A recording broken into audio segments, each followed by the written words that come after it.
నమస్తే అండి. నా పేరు డాక్టర్ వెంకట్రామరెడ్డి. నేను Medineni homeopathy and Ayurvedic hospital Hyderabad నుంచి మాట్లాడుతున్నా. ఈరోజు మనం చెప్పుకోబోయే టాపిక్ ఏంటంటే, సింపుల్గా చెప్పాలంటే ఒక పెరాలసిస్ అన్న దాని గురించి చెప్పుకుందాము. ఈ పెరాలసిస్ ఏంటి, పెరాలసిస్ ఎందుకు వస్తుంది అనే దానికి అనేక రకాల కారణాలు ఉన్నాయండి. వాటిల్లో సింపుల్గా చెప్పుకోవాల్సింది కంపల్సరీ చెప్పుకోదగింది. ఎందుకు అంటే చాలామంది దీన్ని ఇగ్నోర్ చేస్తుంటారు, అంటే పట్టించుకోరు.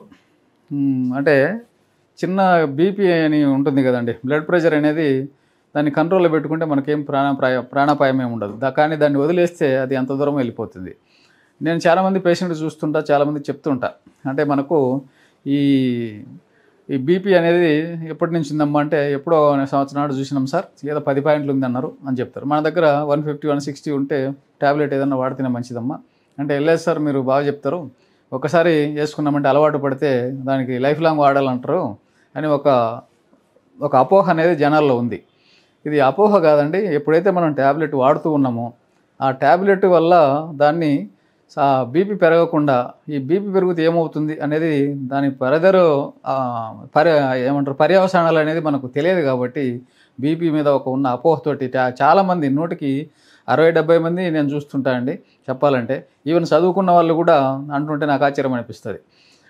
ఎందుకు సార్ బ్లడ్ ప్రెషర్ అంత ఉన్నప్పుడు ఏమవుతుంది, మీరు ఒక ట్యాబ్లెట్ ఇస్తామంటారు, ఈ ట్యాబ్లెట్ ఈరోజు ఇస్తే వేసుకున్నా తగ్గిపోతుంది, మళ్ళీ నాకు రేపు ట్యాబ్లెట్ వేయాల్సిందే కదా అంటే, ఈ విధంగా నేను ఎన్ని రోజులు వాడాలి చెప్పండి అంటారు.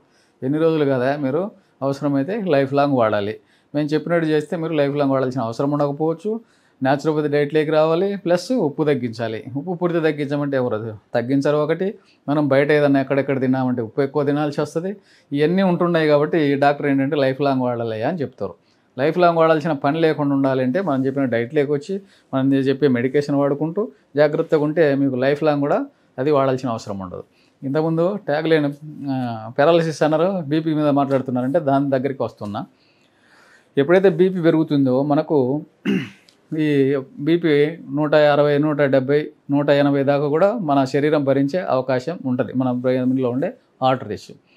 ఎప్పుడైతే 200 కూడా దాటుతుందో, 190, 200 అవుతుందో పైన, కిందిది ఒక్కోసారి 120, 130, 140 అయినా ఈ కింది అంటే సిస్టోలిక్, డయాస్టోలిక్ అంటే, ఎప్పుడైతే సిస్టోలిక్ బ్లడ్ ప్రెషర్ పెరుగుతుందో అది దాన్ని ఏంటంటే 150, 130 అయినప్పుడు అది పెద్దగా ఏం కాదులే అని కొంత డాక్టర్లు చెప్తారు. అంటే కింద అంటే డయాస్టోలిక్ వచ్చేసి మీకు 75, 80 ఉంది, అదేం కాదులేనప్పుడు అది కూడా వదిలేసే అవకాశం ఉంటుంది. అలాగాక అది 180, 90, 200 పైన కూడా వీళ్ళు పట్టించుకోరు. దానికి ప్రపోర్షనేట్గా ఇది కూడా ఒక్కోసారి 120, 130 కూడా డయాస్టోలిక్ ఉండే అవకాశం ఉంటుంది. ఎప్పుడైతే ఈ సిస్టోలిక్ పైన ఉండే బ్లడ్ ప్రెషరు ఎప్పుడైతే పైకి వెళ్ళిపోయిందో 200 అలా వెళ్ళిపోయినప్పుడు మనకు బ్రెయిన్లో అనేది క్లాట్ అంటే బ్లడ్ వెజల్స్ ఎప్పుడైతే సప్లై చేస్తుందో ఆ బ్లడ్ వెజల్స్ అనేవి రప్చర్ అవుతాయి. నార్మల్గా పోయే దీనికి అది ఎప్పుడైతే రప్చర్ అవుతుందో అక్కడ ఆ ఫ్లో అనేది ఇంటరప్ట్ అయ్యి అక్కడ కారిపోతుంది. అక్కడైతే ఎప్పుడైతే బ్లడ్ కారుతుందో, అంటే ఒక్కొక్క మనిషిని బట్టి కొందరికి ఏంటంటే బ్లడ్ కోయాగులేషన్ సిస్టమ్ అంటే బ్లడ్ ఒక్కోసారి కొంచెం కారి కోయాగులేట్ అయిపోవచ్చు. లేదా కొందరికి అక్కడ కోయాగులేట్ అయినా ఇంకోసారి పోయి అక్కడ ఎక్కువ బ్లీడింగ్ అయ్యి అక్కడ కూడా ఇది అవ్వచ్చు. అందుకే ఒక్కోసారి మల్టిపుల్ క్లాట్స్ అని చూస్తుంటాం బ్రెయిన్లో, ఎంఆర్ఐలు వాటిల్లో. ఇది ఏంటంటే ఎప్పుడైతే ఇవి పగిలి ఎప్పుడైతే క్లాటింగ్, బ్లీడింగ్ ఎక్కువ అక్కడ ఇదే ఉందో బ్రెయిన్లో స్పేస్ ఉండదు, అది పోయి ఇంకొక నెర్వ్ మీద ప్రెషర్ పడుతుంది. ఎప్పుడైతే ఆ నరాల మీద ప్రెషర్ పడుతుందో ఆ నరాలు అనేవి మనకు ఎక్కడైతే సప్లై ఉందో, అంటే ఇప్పుడు ఇంతకుముందు చాలా వీడియోస్ చెప్పామన్నమాట, మనకు మొత్తం బ్రెయిన్లోని సిస్టమ్ అంతా, నెర్వ్ సిస్టమ్ అంతా బ్రెయిన్లోనే ఉంటుంది. దాన్నే సెంట్రల్ నర్వస్ సిస్టమ్ అని కూడా అంటాం. ఎప్పుడైతే ఈ నర్వస్ సిస్టమ్ బ్రెయిన్లో ఉందో అదంతా బాడీకి సప్లై. అక్కడి నుంచి ఎక్కడైతే ప్రెషర్ పడుతుందో, అంటే మనకు రైట్ ప్రెషర్ పడి రైట్ క్లాట్ ఉంటే లెఫ్ట్ సైడ్ డ్యామేజ్ అయ్యే అవకాశం ఉంటుంది. అదే లెఫ్ట్ సైడ్ ఏదైనా డ్యామేజ్ అయితే రైట్ సైడ్ మనకు ఈ పెరాలసిస్ వచ్చే అవకాశం ఉంటుంది.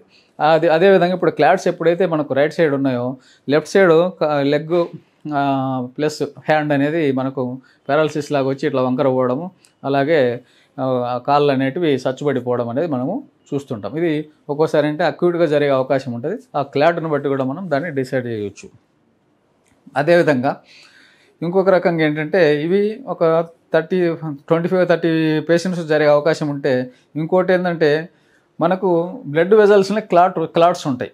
అవి దాన్ని ఇస్కెమిక్ బ్లడ్ వెజల్స్ అంటాం. ఎప్పుడైతే ఇస్కెమిక్ బ్లడ్ వెజల్స్ ఉంటాయో వాళ్ళకు ఆ ఫ్లో అనేది పూర్తిగా సాఫీగా జరగకుండా ఆ ఫ్లోలోనే ఇంటరప్షన్ అవుతుంది. ఎందుకు అంటే ఆ క్లాట్స్ ఉన్నాయి కాబట్టి. ఆ క్లాట్ ఎక్కడో ఒకసాట అక్కడ ఒక లాగ్డ్ అయిపోయి అది అక్కడ ఇదే ఉన్నా కూడా ఒక్కోసారి దాన్నే బ్రెయిన్ స్ట్రోక్ అని కూడా అంటాం. దానివల్ల బ్రెయిన్ స్ట్రోక్ వచ్చే అవకాశం ఉంటుంది. ఆ బ్రెయిన్ స్ట్రోక్ ఇప్పుడు ఈ బీపీ వల్ల వచ్చేది వేరు, ఇస్కెమిక్ ఆర్టరీస్ వల్ల వచ్చే బ్రెయిన్ స్ట్రోక్ వేరు. బ్రెయిన్ స్ట్రోక్ వచ్చేది ఇస్కెమిక్ ఆర్టరీస్ వల్ల 75-80% అయితే దీనివల్ల 20% వచ్చే 20-25% వచ్చే అవకాశం ఉంటుంది.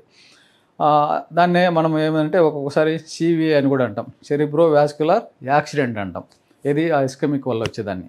ఆ సెరిబ్రో వాస్కులర్ యాక్సిడెంట్ ఎప్పుడైతే అంటే ఆ ఇంటర్నల్గా ఆ ప్రెజర్ పడి అది ఆ యాక్సిడెంట్ రూపంలో మనకు అక్కడ కనిపిస్తుంది కాబట్టి దాన్ని ఆ విధంగా యాక్సిడెంట్ అంటే బయట జరిగే యాక్సిడెంట్ కాదండి, ఇది లోపల. దాన్ని ఇప్పుడు చెప్పినట్టు ఇప్పుడు 2 క్లాట్స్ అంటే బయటకు వచ్చిన తర్వాత 2 క్లాట్స్ ఒకటే, అది ఎక్కడైతే ప్రెజర్ పడుతుందో ఆ పారాలసిస్ వస్తుంది. ఆ పారాలసిస్ ఎప్పుడైతే వస్తుందో ఆ ఏరియా బాగా డ్యామేజ్ అయిపోయి మనకు ఈ క్లాట్స్ ఒక్కోసారి ట్యాబ్లెట్స్ ఇస్తాం, గాయాస్పిరిన్ లాంటి, క్లోపిడోగ్రిల్, మనకి ఏదైతే లిపిడ్ ప్రొఫైల్ ఏదైతే అంటే ట్రైగ్లిజరైడ్స్ కొవ్వు పదార్థాలను కరగడానికి ఇస్తామో అటువంటివి మనకు దీంట్లో కూడా మోడర్న్ మెడిసిన్లో పెడతాం. ఒక సర్టన్ పీరియడ్ వరకు అవి కరిగించగలవు, తర్వాత కూడా ఒక్కోసారి అవి కరిగించలేని అవకాశం కూడా ఉండే అవకాశం ఉంటుంది. అటువంటి కేసులు మన దగ్గరికి వచ్చిన ఈ కేసులు చాలా వరకు పారాలసిస్ కేసెస్ మనము చాలా వరకు ట్రీట్ చేస్తూ ఉన్నాం. ఇంతకుముందు ఒక వీడియోలో చెప్పినట్టు ఇంటిగ్రేటెడ్ మెడికల్ సిస్టమ్ అనే సిస్టమ్ ద్వారా మనము ఎక్కడ డ్యామేజ్ ఉంది, ఎక్కడ క్లాట్ ఉందో చూసుకుంటూ అవసరమైతే దానికి మనము శిరోధార అని ఉంటుంది ఆయుర్వేదిక్లో, అది అన్నిటి కేసులకు ఉపయోగపడదు. ఉపయోగపడిన కేసుకి అది పెట్టుకుంటూ కొన్ని రకాల ఆయిల్స్ మర్దన చేసుకుంటూ బయట ఉంటే ఆ సచ్చుబడిన నరాలు అనేటివి కూడా కొంచెము ఇదే అవకాశం ఉంటుంది. అలాగే ఇంటర్నల్ మెడికేషన్ ఇస్తే స్లోగా మనకు బ్లడ్ క్లాట్ అనేది పూర్తిగా కరిగిపోయి మనకు ఇది జరిగే అవకాశం ఉంటుంది. నూటికి ఒక 30 పేషెంట్స్ 40 పేషెంట్స్ను మనం క్యూర్ చేయవచ్చు, కానీ మిగతా 40-60% మన చేతిలో ఉండదు. వాళ్ళ ఆహారపు అలవాట్లు, వాళ్ళ విధానాలను బట్టి కూడా ఇది ఒక్కోసారి మారుతూ ఉంటుంది అనమాట, ఈ ఎంతమందికి పర్సెంటేజ్ అనేది. కాకపోతే ఇంతకుముందు చెప్పిన 100% సేఫ్ అనమాట. ఈ మెడిసిన్ వాడితే మనము సైడ్ ఎఫెక్ట్స్ ఉండదు, రెండోది డ్యామేజ్ జరిగే ఇంకొక ఆర్గాన్ డ్యామేజ్ జరిగే అవకాశం ఉండదు.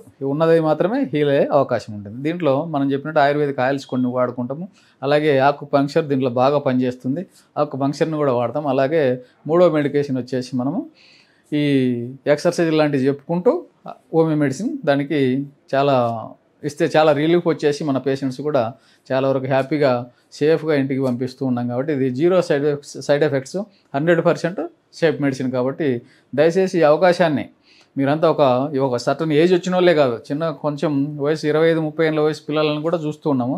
అది ఇప్పుడు చెప్పినట్టు దేనివల్లైనా రావచ్చు. మనకు ఒక్కోసారి చిన్నప్పుడు బండి మీద పోతే యాక్సిడెంట్ అయ్యి ఒక నోరు కూడా మాట సరిగా రాకపోవడము, కాళ్ళు చేయి పడిపోయిన వాళ్ళు కూడా ఉంటారు. అటువంటి వాళ్ళకు కూడా మనం ట్రీట్ చేసి వాళ్ళను హ్యాపీగా ఇంటికి పంపించే అవకాశం ఉంది. కాబట్టి దయచేసి ఇది మీరు ఉపయోగించుకోవాలని చెప్పి నేను మనవి చేసుకుంటూ సెలవు తీసుకుంటున్నా. నమస్తే.